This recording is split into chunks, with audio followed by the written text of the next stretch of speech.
नमस्कार दोस्तों, हमारे चैनल एबी क्लासेस में आपका स्वागत है। आज का सब्जेक्ट है स्ट्रेंथ ऑफ मटेरियल, जिसके अंदर आज मैं ऐसे ऑब्जेक्टिव क्वेश्चन समझाऊंगा जो पिछले किसी ना किसी जेई के एग्जाम में पूछे जा चुके हैं।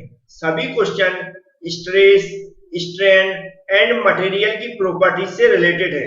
यदि आप इन क्वेश्चन को समझना चाहते हैं, आप किसी भी टाइप के जेई के एग्जाम की तैयारी कर रहे हैं, तो वीडियो पूरा देखें, जिससे आपको एक आइडिया लग सके कि किस तरह के क्वेश्चन पूछे जाते हैं। क्योंकि इसी तरह के क्वेश्चन बार बार रिपीट करके पूछे जाते हैं, इन्हीं क्वेश्चन को मॉडिफाई करके। चलते हैं, आज का पहला क्वेश्चन स्टार्ट करते हैं। क्वेश्चन के अंदर लिखा हुआ है Poisson's ratio is the ratio of. सबसे पहले क्वेश्चन में ही पॉइजन्स रेशो की डेफिनेशन पूछी गई है कि पॉइजन्स रेशो को कैसे डिफाइन किया जाता है। थोड़ा पॉइजन्स रेशो के बारे में हम समझाने की कोशिश करेंगे। पहले हम इसको समझ लेते हैं। तो जैसा कि आप सभी लोग जानते होंगे, जो पॉइजन रेशो होता है वह जो रेशो होता है वह लेटरल स्ट्रेंथ क्या होता है, lateral strength. Lateral strength upon क्या होता है, लॉन्जिट्यूडिनल स्ट्रेंथ। लॉन्जिट्यूडिनल स्ट्रेंथ अब यहां से समझना जरूरी है, क्योंकि लेटरल स्ट्रेंथ के ऊपर भी क्वेश्चन पूछे जाते हैं। यह होता है डायमीटर में परिवर्तन अपॉन ओरिजिनल डायमीटर, या फिर थिकनेस के बारे में भी आता है कि थिकनेस में परिवर्तन अपॉन ओरिजिनल थिकनेस। इस तरह लॉन्जिट्यूडिनल होता है change in length upon original length. तो इस तरह अलग अलग टाइप से क्वेश्चन पूछा जा सकता है। लेकिन अब इसका अगर आंसर बताऊं तो यहाँ पर जो आंसर होगा वह सी वाला होगा, lateral strength upon longitudinal strength. तो इसमें कुछ वैल्यू के बारे में क्वेश्चन पूछा जाता है, जैसे कि अगर कोई मेटल है तो उसके लिए जो हमारा पॉइजन रेशो होता है 0.15 से लेकर होता है हमारा 0.34 तक। इस तरह अगर रबर की बात करें हम, तो जो रबर के लिए होता है लगभग 0.45 से 0.5 तक। तो ये वैल्यू भी हमें याद रखना, क्योंकि कई बार इन पर भी क्वेश्चन पूछे जाते हैं। यहाँ पर भी कई टाइप के, जैसे कि जो लेटरल स्ट्रेंथ पे सेपरेट क्वेश्चन पूछा था, लॉन्जिट्यूडिनल स्ट्रेंथ पे भी सेपरेट क्वेश्चन पूछा जा सकता है। इस तरह नेक्स्ट क्वेश्चन में आप देख रहे हैं लिखा हुआ था work modulus of elasticity. Work modulus के बारे में कुछ यहाँ पर जो भी स्टेटमेंट दिए गए हैं उनके बारे में बताना कि इसमें कौन सा सही है। तो कुछ चीजें जो मैं बता रहा हूँ उसको ध्यान रखना। पहले तो बल्क मॉडुलस के बारे में हमें पता होना चाहिए। तो जो बल्क मॉडुलस होता है डायरेक्ट स्ट्रेस क्या होता है, याद रखें, डायरेक्ट स्ट्रेस अपन होता है वॉल्यूमेट्रिक स्ट्रेन। तो वॉल्यूमेट्रिक स्ट्रेन जो होता है वह होता है डेल वी, मतलब वॉल्यूम में परिवर्तन अपॉन ओरिजिनल वैल्यू। इस तरह का कुछ फॉर्मूला बनता है। ये होता है डायरेक्ट स्ट्रेस, नीचे होता है वॉल्यूमेट्रिक स्ट्रेन। तो ये वॉल्यूमेट्रिक स्ट्रेन के ऊपर भी अगर क्वेश्चन पूछा जाता है तो वो भी आपसे बन जाएगा।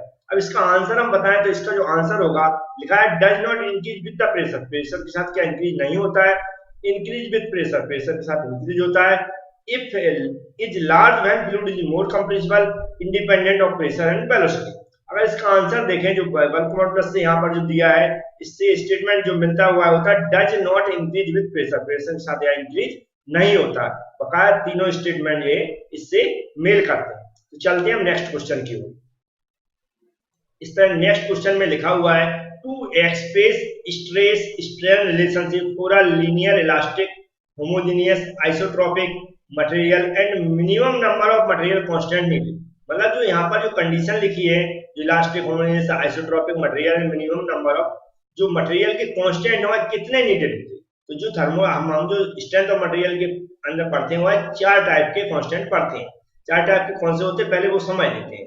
ठीक है, चार टाइप पहला होता है जिसे हम क्या करते हैं, कैपिटल ई से डिनोट करते हैं। समझ गया हो कैपिटल ई क्या होता है, मॉडुलस ऑफ इलास्टिसिटी या फिर हमारा यंग मॉडुलस। तो कैपिटल ई क्या होता है, मॉडुलस ऑफ इलास्टिसिटी। इस तरह सेकंड हम देखें तो होता है हमारा मॉडुलस ऑफ रिजिडिटी, जी से डिनोट करते हैं मॉडुलस ऑफ रिजिडिटी। तीसरा होता है वर्क मॉडुलस, वर्क मॉडुलस मतलब के से हम डिनोट करते हैं। इसके बाद म्यू होता है पॉइजन्स रेशो। ये चार कांस्टेंट होते हैं, है ना। पहला क्या, modulus of elasticity, modulus of rigidity, work modulus और पॉइजन रेशो।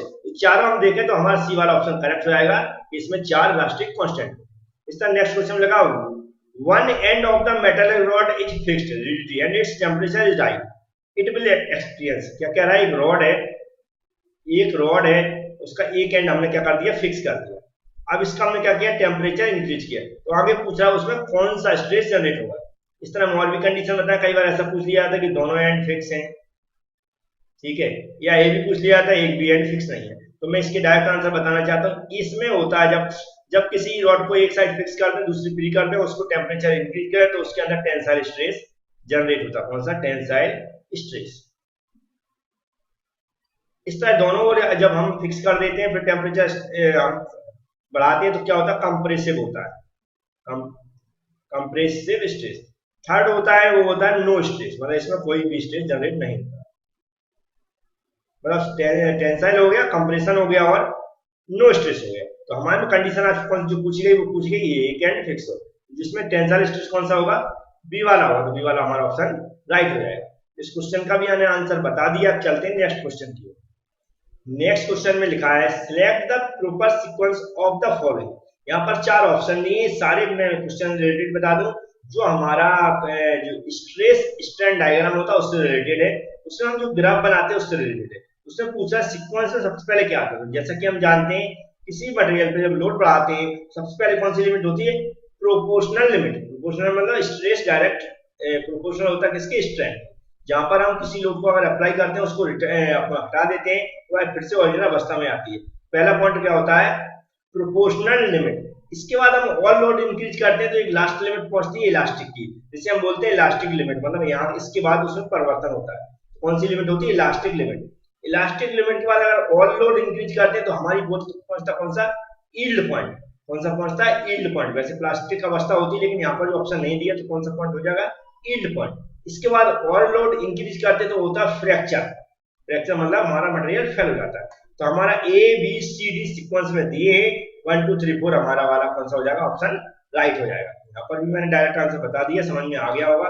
अब यहाँ लगा select the correct answer out of the following alternative about cyclic stress. Cyclic stress की बात करें तो फटीग की बात की जाती है हमेशा।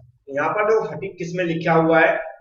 तो बी और सी में लिखा है can lead the fatigue if the stress level is above the industrial, जबकि वो कैसा होता है? बिलो होता है। तो यहाँ लगा can lead to fatigue if the stress level is below the endurance level. हमारा कौन सा? सी वाला ऑप्शन करेक्ट होगा। इसको मैं हाईलाइट कर देता हूँ। इस तरह दोनों क्वेश्चन के आंसर मैंने बता दिए। अब चलते हैं नेक्स्ट क्वेश्चन की ओर। नेक्स्ट क्वेश्चन पूछा गया है जो हमारा इलास्टिक लिमिट है, जो सॉरी मॉडुलस ऑफ इलास्टिसिटी है, मॉडुलस ऑफ रिजिडिटी है, पॉइजन रेशो है और जो वर्क मॉडुलस, इनके बीच में क्या रिलेशनशिप होता है, जो फॉर्मूले जनरेट होते हैं उनके बारे में पूछा गया। जैसा लिखा है for isotropic material shear and elastic moduli are related to each other and to Poisson ratio. इसका जो आंसर मैं डायरेक्ट यहाँ से बता रहा हूँ, इसका जो आंसर होता है फॉर्मूला आपने पढ़ा होगा, बी वाला ऑप्शन होगा। ई इक्वल टू 2g। जी क्या है?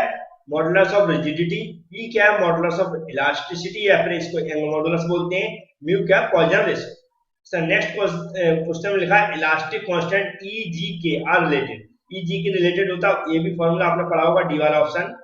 इसमें लिखा है E equal to modulus of elasticity equal to 9g के मॉडुलस ऑफ रिजिडिटी और वर्क मॉडुलस और नीचे 3k प्लस जी। ए इसका डी ऑप्शन था। अब चलते हैं नेक्स्ट क्वेश्चन की ओर।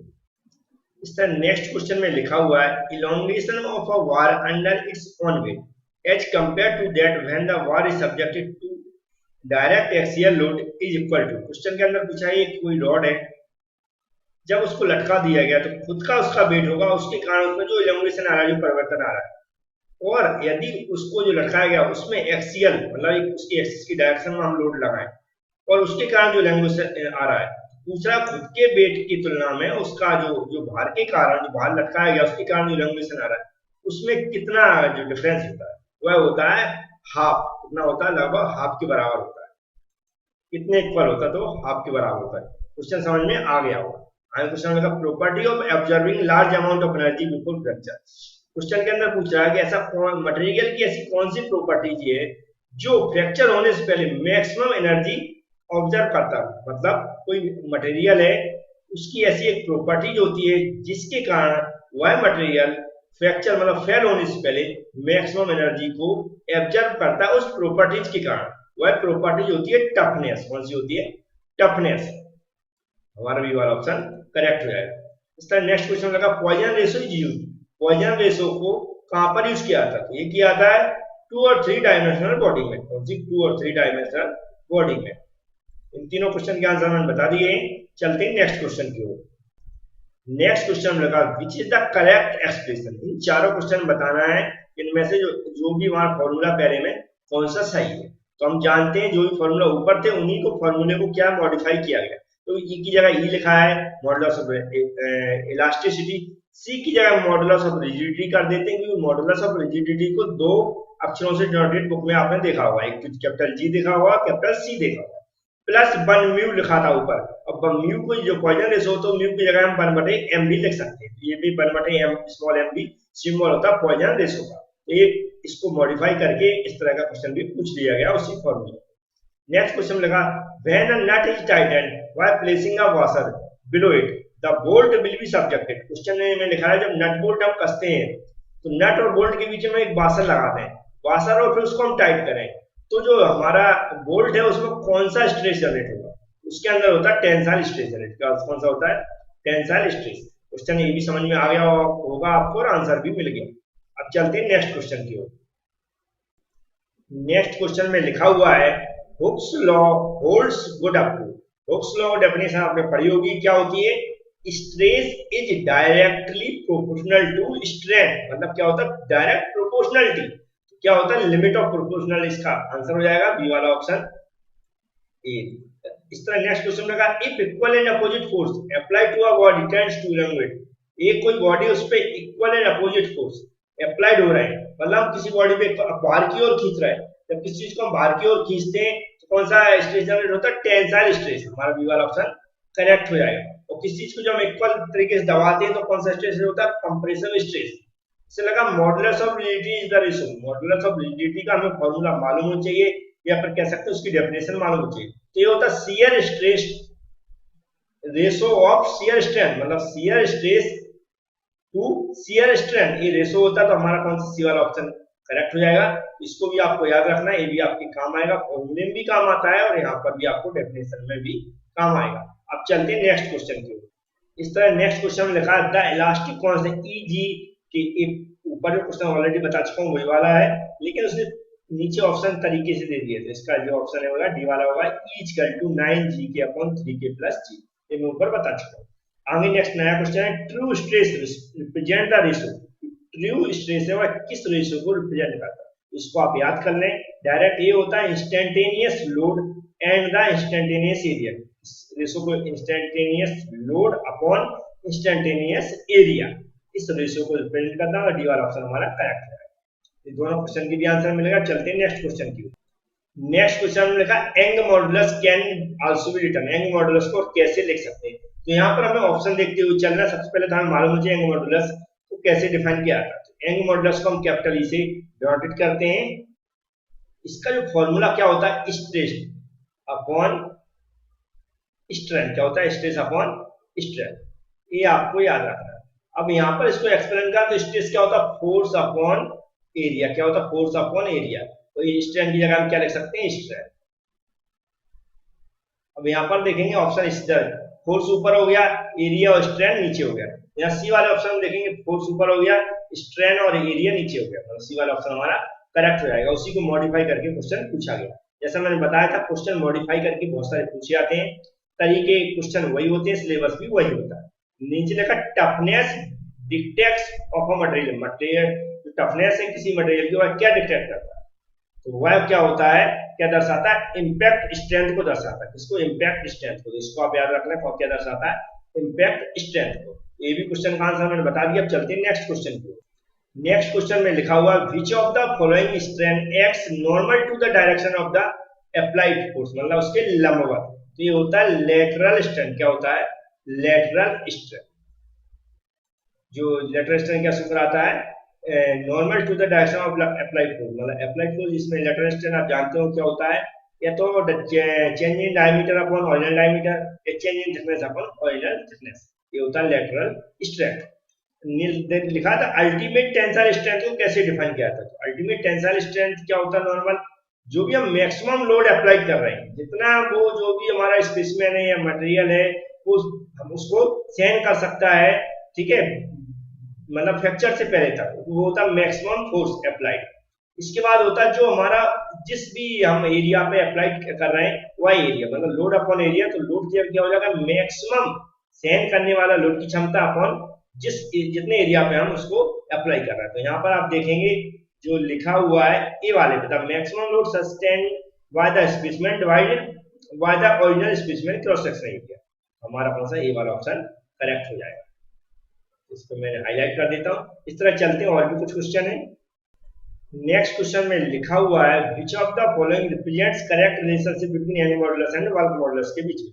ये हमने इसको थोड़ा सा आप डायरेक्ट याद करना है। के इक्वल टू होता है ई अपॉन, याद रखें, मॉडुलस ऑफ इलास्टिसिटी अपॉन एक ब्रैकेट चालू होता है तो वो 3 पूरे का मल्टीप्लाई याद रखें, 3 पूरे का मल्टीप्लाई है, फिर 3 के बाद जो ब्रैकेट बनता है उसमें 1/2 lateral strength upon longitudinal strength, ये जो फॉर्मूला बनता है जबकि इधर का हिंदी में लिखा हुआ है। ये वाला ऑप्शन हमारे अकॉर्डिंग करेक्ट है, इसको आप डायरेक्ट थोड़ा सा याद रख लें क्योंकि ये न्यूमेरिकल वगैरह में कम यूज किया जाता है। ये सब डेरिवेशन जब करते हैं उस टाइम जो कंडीशन बनती है उस टाइम की कंडीशन बीच में पूछ ली जाती है, क्वेश्चन कैसा भी मॉडिफाई करके पूछा जा सकता है।